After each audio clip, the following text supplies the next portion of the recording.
الرحیم۔ ناظرین، آج میں آپ کے سامنے یو پی کی مشہور سرزمین خطہ اعظم گڑھ، جس کی منقبت میں کبھی اقبال سہیل صاحب نے کہا تھا کہ اس خطہ اعظم گڑھ پہ مگر فیضان تجلی ہے یکسر، جو ذرہ یہاں سے اٹھتا ہے وہ نیر اعظم ہوتا ہے۔ آج اسی زرخیز سرزمین کی گود میں واقع ایک مشہور و معروف دینی درسگاہ مدرسہ دارالابرار کیفی روڈ پھول پور اعظم گڑھ کا مختصر تعارف اور منظر کشی کرنے جا رہا ہوں، جو آج سے 11-12 سال کے بیچ حضرت اقدس محی السنہ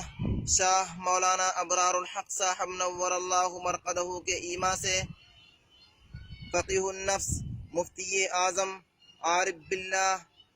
حضرت اقدس شاہ مفتی محمد حنیف صاحب نور اللہ مرقدہ کی سرپرستی میں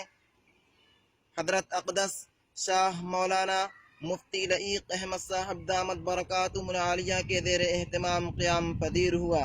اور ان اکابرین امت کے قلوب میں اس کے قیام کا داعیہ اس دور میں پیدا ہوا جبکہ مدرسے سے متصل باشندگان علاقہ اسلامی معاشرے سے کافی دور ہو چکے تھے، دینی حمیت و غمخواری دلوں سے نکلی جا رہی تھی، اور علم و عمل سے قحط زدہ ماحول میں زندگی کے ایام گزار رہے تھے۔ الغرض،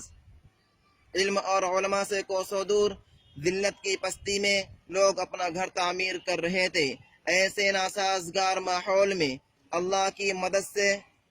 توکلاً علی اللہ حضرت والا نے شیشہ پگھلائی ہوئی دیوار کی طرح عزم مصمم کے ساتھ اس پرخار وادی میں اپنا سفر جاری رکھا۔ انشاءاللہ تا قیامت یہ سفر یوں ہی جاری و ساری رہے گا۔